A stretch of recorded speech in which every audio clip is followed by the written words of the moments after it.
श्यामानी maths classes में आपका हार्दिक स्वागत है। प्रिय विद्यार्थियों, आप सभी से अनुरोध है कि वीडियो को पूरा देखें। यदि मेरा प्रयास आपको अच्छा लगे तो लाइक करें, शेयर करें, सब्सक्राइब करें, जिससे मेरे आने वाले सभी वीडियो आपको शीघ्रता से मिल सकें। प्रिय विद्यार्थियों, आज मैं लेकर के आया हूं भिन्न फ्रैक्शन पार्ट 1। जब किसी संख्या को एक से अधिक भागों में विभाजित किया जाता है तो एक या एक से अधिक भाग उस संख्या की भिन्न कहलाते हैं। आशा है आपको समझ में आ गया होगा। चलिए चलते हैं एग्जाम्पल की ओर। जैसे मान लीजिए एक लाइन है, इसको मैंने दो भागों में बांट दिया। तो एक लाइन को जब हम दो भागों में बांटते हैं तो 1/2 लिखते हैं। एक भाग का मान इसमें 1/2 होगा। इसी तरह यदि हम उसको 3 भागों में बांट दें तो एक भाग का मान हम कहेंगे 1/3। इसी तरह कोई वस्तु हो, जैसे मान लीजिए कोई वस्तु है, इसको मैंने बराबर जो है 4 भागों में बांट दिया तो एक भाग को हम कहेंगे 1/4। आशा है आप ये बात समझ गए होंगे। अब ये जो संख्या है एक भाग को प्रदर्शित करने के लिए, इसी को हम भिन्न कहते हैं। इसके ऊपर वाले भाग को कहते हैं अंश या न्यूमरेटर और नीचे वाले भाग को कहते हैं हर या डिनोमिनेटर। आशा है आप ये बात समझ गए होंगे। चलते हैं नेक्स्ट पार्ट की ओर। अब भिन्न कई प्रकार की होती है। जैसे मान लीजिए समहर भिन्न, लाइक फ्रैक्शन। जिन भिन्नों के हर समान होते हैं उन्हें समहर भिन्न कहते हैं। जैसे मान लीजिए 1/9 है, 2/9 है, 4/9 है, 5/9 है। इसमें सभी के जो है डिनोमिनेटर समान है, इनके हर समान है। ऐसी स्थिति में इसको हम समहर भिन्न या लाइक फ्रैक्शन कहते हैं। आशा है आप समझ गए होंगे। चलते हैं नेक्स्ट, विषम हर भिन्न, अनलाइक फ्रैक्शन। इन भिन्नों के हर असमान होते हैं विषम हर भिन्न कहते हैं। जैसे मान लीजिए 1/7, 2/5, 1/3। इसमें देख लीजिए सबके हर हमारे असमान हैं। तरह के फ्रैक्शन होते हैं उनको हम विषम हर भिन्न या अनलाइक फ्रैक्शन कहते हैं। आशा है आप ये बात भी समझ गए होंगे। चलते हैं नेक्स्ट, सम भिन्न या प्रॉपर फ्रैक्शन। जिन भिन्नों का अंश हर से छोटा होता है। जैसे मान लीजिए 1/3 है, 2/3 है, और जैसे मान लीजिए 2/5 है। तो इसमें जो है जो अंश है, अंश इज लेस देन हर, numerator is less than denominator. आशा है आप समझ गए होंगे। चलते हैं नेक्स्ट पार्ट की ओर। विषम भिन्न, इम्प्रॉपर फ्रैक्शन। जिन भिन्नों का अंश हर से समान या बड़ा होता है विषम भिन्न कहलाता है। जैसे मान लीजिए 5/5, 6/5, 3/2। इस तरह की जो भिन्नें होती हैं जिसमें अंश जो है is greater than and equal to हर हो, तो वह भिन्न हमारी इम्प्रॉपर फ्रैक्शन या विषम भिन्न कहलाती है। आशा है आप समझ गए होंगे। चलते हैं नेक्स्ट पार्ट की ओर। दशमलव भिन्न। जिन भिन्नों का हर 10 या 10 के गुणकों में होता है। जैसे मान लीजिए 1/10 है, या 1/100 है। तो इस तरह की भिन्न जो है वो कहलाती है दशमलव भिन्न या डेसिमल फ्रैक्शन। आशा है आप समझ गए होंगे। अब चलते हैं मिक्स्ड फ्रैक्शन की ओर। जब किसी भिन्न में पूर्णांक संख्या एवं सम भिन्न संयुक्त रूप से हो तो संयुक्त भिन्न कहलाती है।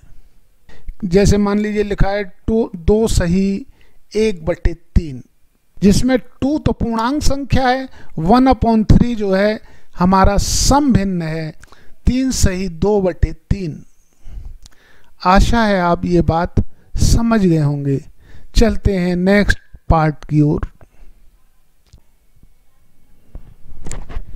संतत भिन्न या वितत भिन्न या लंगड़ी भिन्न इस तरह की भिन्न होती है। जैसे मान लीजिए 1/1 प्लस 1/1 प्लस 1/1 प्लस 1/1 प्लस 1/2।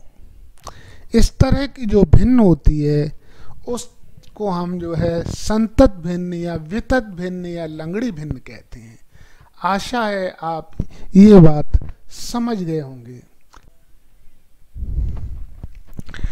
आवर्त दशमलव भिन्न हमारी 2 प्रकार की होती है। शुद्ध आवर्त दशमलव भिन्न, प्रॉपर रेकरिंग डेसिमल फ्रैक्शन। इस तरह की भिन्न हमारी इस तरह से होती है। जैसे मान लीजिए 1/3 है, जिसमें यदि हम डिवाइड करें तो दशमलव के अंकों की पुनरावृत्ति होती है 0.3333 और ये जो है फर्दर चलता रहता है। इस तरह से इसको हम इस तरह से लिख सकते हैं 0.3 बार। यदि 1 अंक तक का हो तो बार 1 अंक तक बार लगा देते हैं। यदि मान लीजिए जैसे 22/7 है तो इसको हम इस तरह से लिख सकते हैं 3.142857। इसमें इस तरह से अंकों की पुनरावृत्ति होती है तो इसको हम जो है इस तरह से लिख सकते हैं 3.142857। ऊपर हम लाइन बना देते हैं जिसको हम बार कहते हैं। आशा है आप समझ गए होंगे। चलते हैं नेक्स्ट टाइप की तरफ। मिश्रित आवर्त दशमलव भिन्न।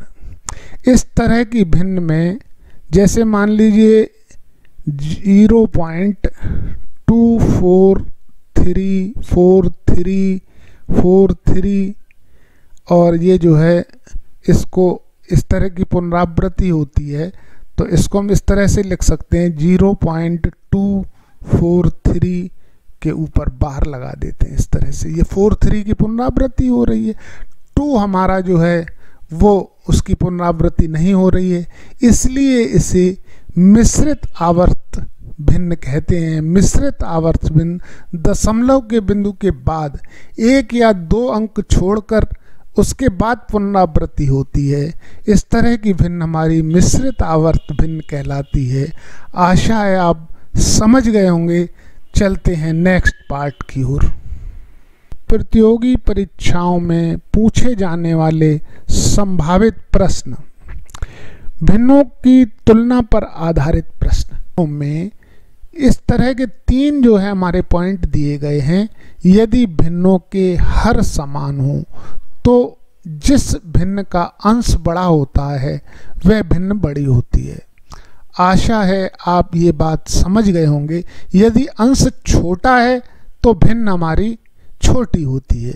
जैसे मान लीजिए 2/3 है, 4/3 है, 5/3 है, तो इसमें जो है हमारे इसके हर समान है। अंश में जो हमारा अंश जिसका बड़ा होगा वही भिन्न हमारी बड़ी हो जाएगी। इस तरह से ये 5/3 जो है हमारी भिन्न बड़ी हो जाएगी। आशा है आप ये समझ गए होंगे। यदि भिन्नों के अंश समान हों, हर अलग अलग हों, जिस भिन्न में हर सबसे बड़ा होता है वह भिन्न सबसे छोटी होती है। आशा है आप ये बात भी समझ गए होंगे। जैसे मान लीजिए 2/5 है, अंश हमारे समान है, 2/7 है, 2/8 है, तो जिसका हमारा हर जो है बड़ा होगा वह भिन्न छोटी होगी, जिसका हर हमारा छोटा होगा वह भिन्न बड़ी होगी। आशा है आप ये बात समझ गए होंगे। ये हमारी सबसे बड़ी भिन्न है, ये हमारी सबसे छोटी भिन्न है। चलिए चलते हैं नेक्स्ट प्रकार की ओर। यदि भिन्नों के अंश व हर असमान हो तो दशमलव भिन्न में बदल करके उसको हम करते हैं। जैसे मान लीजिए 1/3 है या 2/5 है, तो इसको हम दशमलव में भिन्न में बदल लेते हैं। 1/3 को हम दशमलव में बदलेंगे तो अप्रोक्सीमेट 0.3 आएगा, और इसको हम 2/5 को दशमलव में बदलेंगे तो यहाँ पर आ जाएगा 2/5.4। तो ये हमारा जो है भिन्न बड़ा कहलाएगा, क्योंकि इसका दशमलव में वैल्यू ज़्यादा है। आशा है आप ये बात समझ गए होंगे। चलते हैं नेक्स्ट पार्ट की ओर।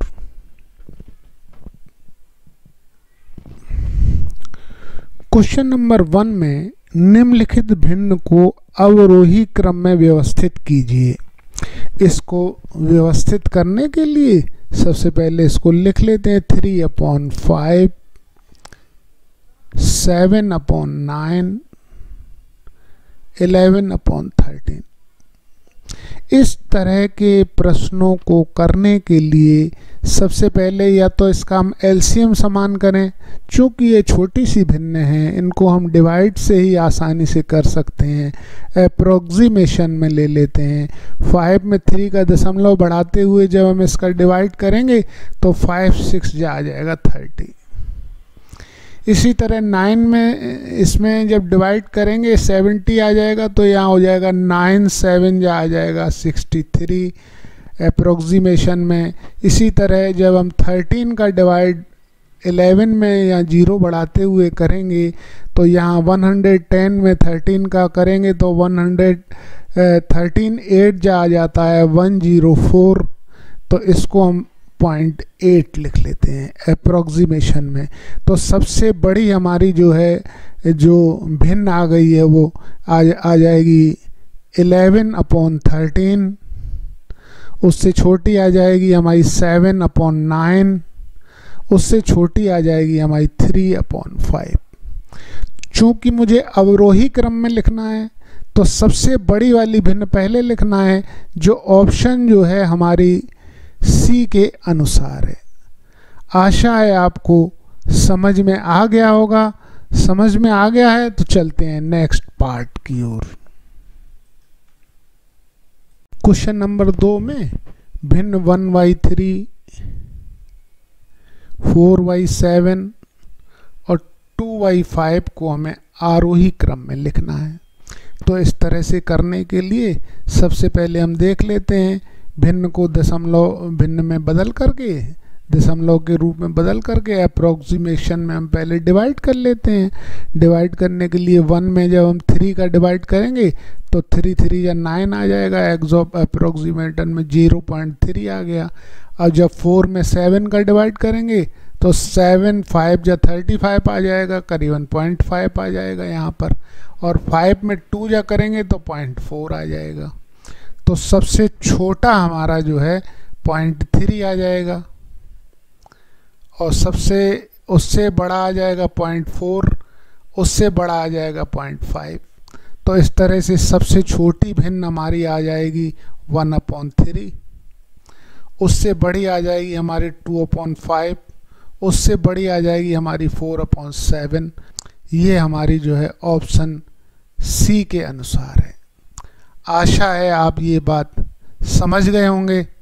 समझ गए हैं तो चलते हैं नेक्स्ट पार्ट की ओर। संतत या वितत भिन्न या लंगड़ी भिन्न पर आधारित प्रश्न। इस तरह की भिन्नों का कोई नियम नहीं है। इन्हें हल करने के लिए नीचे से प्रारंभ करके उत्तरोत्तर ऊपर की ओर बढ़ते जाते हैं और भिन्न को सॉल्व कर लेते हैं। इस तरह के प्रश्नों को करने के लिए सबसे पहले इसको हम जो है लिख लेते हैं 1 + 4/2 + 3 5 - 1/2 - 1/2 10 / 2। इस तरह के प्रश्नों को करने के लिए सबसे पहले जो सबसे नीचे भिन्न दी गई होती है इसको हम सॉल्व करना प्रारंभ करते हैं। आशा है आप ये बात समझ गए होंगे। यहाँ आ जाएगा हमारा 1 + 4/2 + 3y 2 5 जा हो जाएगा 10 10 में से 1 चला जाएगा तो आ जाएगा 9 9 हम यहाँ रख देंगे, 2 हमारा ऊपर चला जाएगा तो यहाँ आ जाएगा हमारा 2 - 1/2 यहाँ पर आ जाएगा 2 से 10 से 5 टाइम्स कट जाएगा, यहाँ आ जाएगा हमारा 5। आशा है आप ये बात समझ गए होंगे। इसको हम इस तरह से लिख लेते हैं 3 × 1 = 3 3 × 3 = 9 3 × 2 हो जाएगा 6 6 में हम 2 जोड़ देंगे तो यहाँ आ जाएगा 8 8/3 आ जाएगा।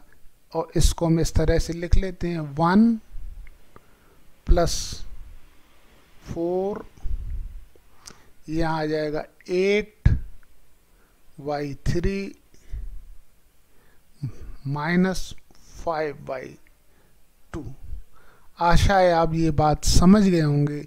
ये 3 हमारा ऊपर चला जाएगा तो यहाँ इससे जो है इसको हम इस तरह से लिख लेंगे 1 + 4/4 × 3/8 - 5/2 4 × 1 = 4 4 × 2 = 8। तो इसका हम अब एलसीएम ले लेंगे पूरे उसका, तो आ जाएगा यहाँ 2 + 3 - 5/2 यहाँ आ जाएगा हमारा 0/2 = 0, जो ऑप्शन हमारा बी के अनुसार है। आशा है आप ये बात समझ गए होंगे। चलते हैं नेक्स्ट प्रश्न की ओर। क्वेश्चन नंबर 4 में मान ज्ञात करना है, देखना है कि कौन सा ऑप्शन हमारा सही है। तो प्रश्न को 1 सही 1/2 1 + 1/1 + 1/4। तो सबसे पहले इस तरह के प्रश्नों में सबसे नीचे वाली भिन्न को हम जोड़ना प्रारंभ करते हैं। तो यहाँ आ जाएगा 4/5 5 में 1 जुड़ जाएगा 4/4 + 1 हो जाएगा 5/4 4 उसके ऊपर चला जाएगा तो इसको हम इस तरह से लिख सकते हैं।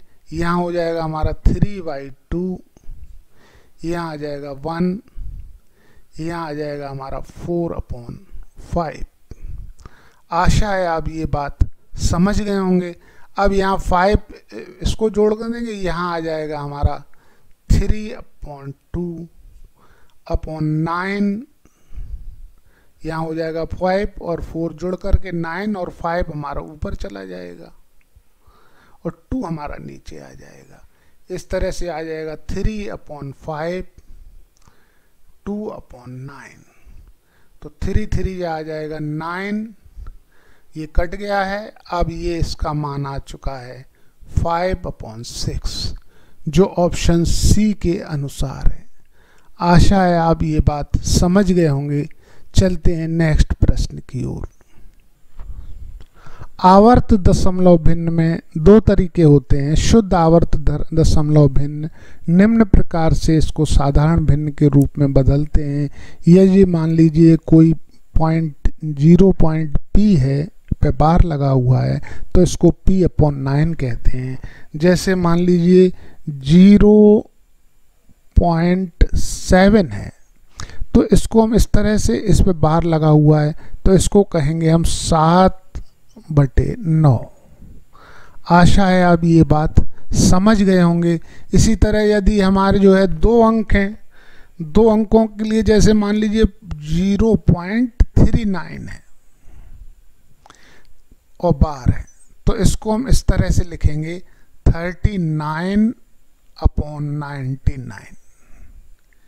यदि 3 अंक हों दशमलव के तो इसको हम इस तरह से बदल लेंगे। जैसे मान लीजिए 0.925 ये हमारे बार लगा हुआ है तो इसका मतलब ये होगा कि यहाँ 925/999। आशा है आप ये बात समझ गए होंगे। चलते हैं मिश्रित आवर्त दशमलव भिन्न की ओर। इसके बारे में मैं आपको बता दूं, इसमें p पर तो बार है नहीं, q पर बार है तो इसको हम pq माइनस p/90 लिखते हैं। जैसे हम अंकों में अगर आपको बताना चाहें तो इस तरह से मान लीजिए, जैसे मान लीजिए 0.234 और 4 पे हमारा बार लगा हुआ है तो इसका मतलब इस तरह से इसको लिखेंगे 234 माइनस 23/90। आशा है आप समझ गए होंगे।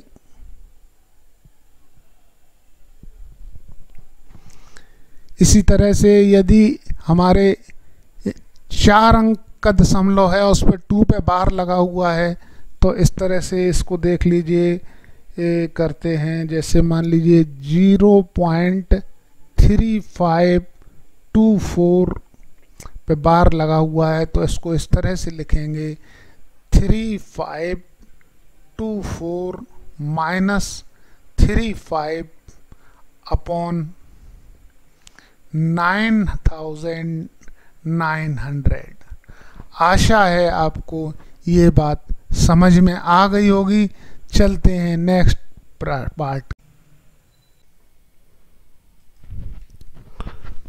क्वेश्चन नंबर 5 में 0.63 बार प्लस 0.37 बार प्लस 0.80 बार को सरल करने पे परिणाम क्या आता है, ये ऑप्शन हमें पता करना है।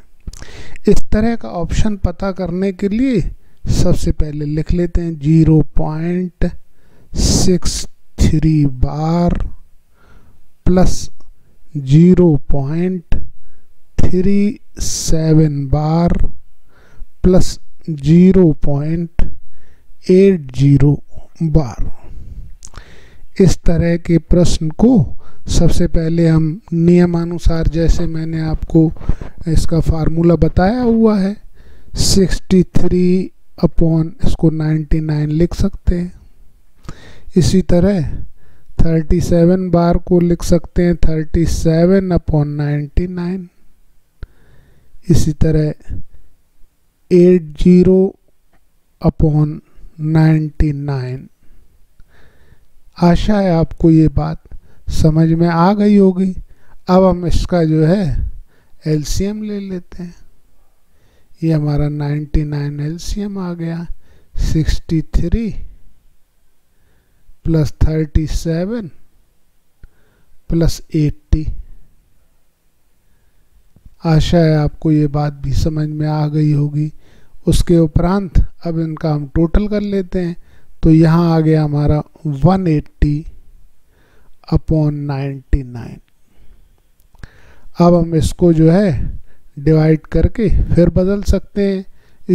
सबसे पहले इसको 180 में 99 का डिवाइड कर लेते हैं तो ये 1 टाइम्स जाएगा तो यहाँ आ जाएगा 99, यहाँ आ जाएगा 1, यहाँ आ जाएगा 8, यहाँ लग जाएगा पॉइंट, यहाँ बढ़ जाएगी 0। हम जानते ही हैं 9 हो या 99 हो या 999 हो तो दशमलव के बाद अंकों की रिपीटिंग होती है।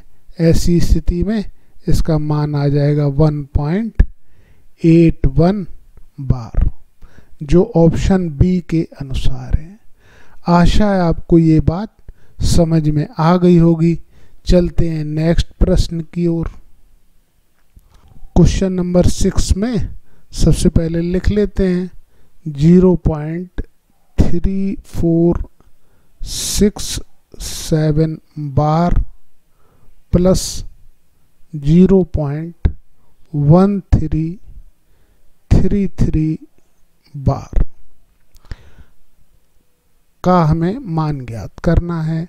ऐसी स्थिति में हम नियमानुसार आपको बता चुके हैं, 4 अंकों की जब संख्या हो और 2 पे बार लगा हुआ हो तो उसको हम इस तरह से लिख सकते हैं 3467 माइनस 34 अपॉन 9900। आशा है आपको ये बात समझ में आ गई होगी। इसी प्रकार इसको भी लिख लेंगे 1333 माइनस 13 अपॉन 9900। अब हम इसका एलसीएम ले लेंगे तो यहाँ आ जाएगा हमारा 9900 और इसमें इसको माइनस करके लिख देंगे तो 7 में 4 जाएगा 3, 6 में 3 जाएगा तो 3, 4 का 4 आ जाएगा और यहाँ पे 3 आ जाएगा। आशा है आपको ये बात समझ में आ गई होगी। अब हम इसको माइनस कर लेते हैं। 3 में 3 जाएगा तो आ जाएगा 0, 3 में 1 जाएगा तो आ जाएगा 2, यहाँ आ जाएगा 13। अब इनका टोटल करके लिख लेते हैं। यहाँ आ जाएगा 3, यहाँ आ जाएगा 3 और 2 5, यहाँ 4 और 3 7, यहाँ आ जाएगा हमारा 4, 9900। अब हम उसको उसी तरह से परिवर्तित करने के लिए निकटतम इसमें 4800 से माइनस कर लेते हैं तो ये हमारा माइनस कर लिया 4753, यहाँ आ गया हमारा 7, यहाँ आ गया हमारा 4। इसका मान हमने लिख लिया इस तरह से, इसको 4800 माइनस 47 अपॉन 9900। चूँकि हमारा फार्मूले के अनुसार यहाँ अगर 48 है तो यहाँ भी 48 होना चाहिए, तो ऐसी स्थिति में 1 दोनों में हम जोड़ लेते हैं तो यहाँ आ जाएगा हमारा 4801 माइनस 48। आशा है आपको समझ में आ गया होगा, जिससे मान में तो कोई अंतर नहीं आएगा। ऐसी स्थिति में इसका मान हमारा आ चुका है 48.01 बार, जो ऑप्शन जो है बी के अनुसार है। आशा है आपको ये बात समझ में आ गई होगी। समझ में आ गई है तो लाइक कर दीजिए, शेयर कर दीजिए, सब्सक्राइब कर दीजिए। मिलते हैं अगले पार्ट में। धन्यवाद।